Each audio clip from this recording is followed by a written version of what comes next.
We are having our annual gathering on October 21st this year from 10 o'clock to 2 o'clock in the afternoon.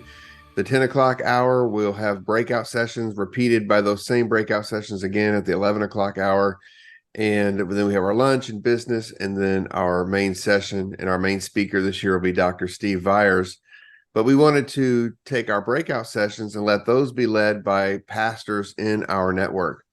I really do believe that there's a lot of wisdom, there's a lot of experience that pastors have in our network where they can be, helping other churches and helping other pastors grow in those areas. So we really want these breakout sessions to be the way that we sort of optimize the collaboration between our churches. So I've asked different pastors to do different breakouts, and one of them is Kyle, and we have Kyle here on the phone call. So Kyle, first, before we get into the breakout, tell me just a little bit about yourself for those that are watching the video, and about your church. Well, 2023 and 2024 will be my 15th year here pastoring Anderson Baptist Church. My wife, Becky, and I really enjoyed our time here. And so we're very excited about what's going on. And I guess a little bit about myself. Have three children. Four, we adopted one. And then we have five grandchildren, and enjoy spending much time with them as we can. So, it's a little bit about myself, I guess.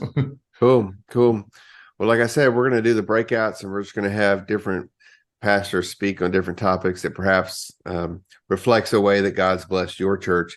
And I think the title we've given for yours, Kyle, is Taking Your Church on Mission. So tell us just a little bit about what you're hoping. Obviously, we don't want you to give away the whole breakout now, but maybe what are some things you're hoping to be able to communicate to the pastors through this breakout?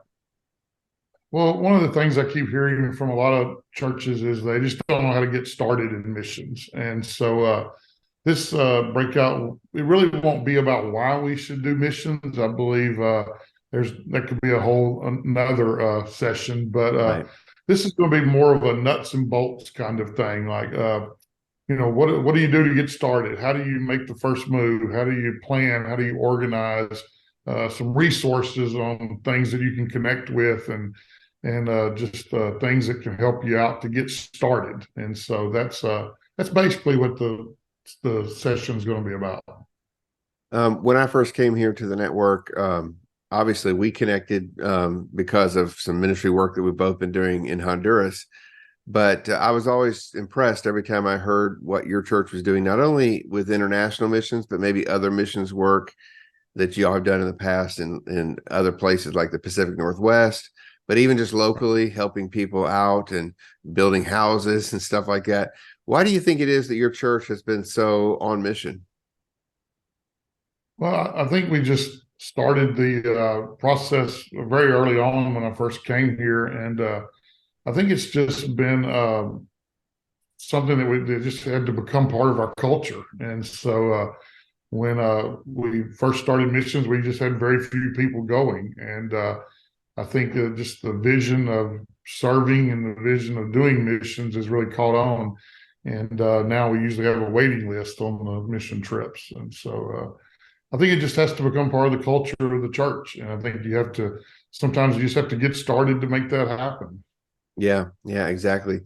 Well, so tell me just from a personal perspective as a pastor, how much of a blessing has it been to you just to see, you just mentioned a waiting list, to see a church that's so excited about missions. I mean, sometimes I run into pastors that say, hey, we really want to do missions, but I just don't have anybody in my church. So just tell me about how has that been a blessing to you to be part of Anderson and be so on mission?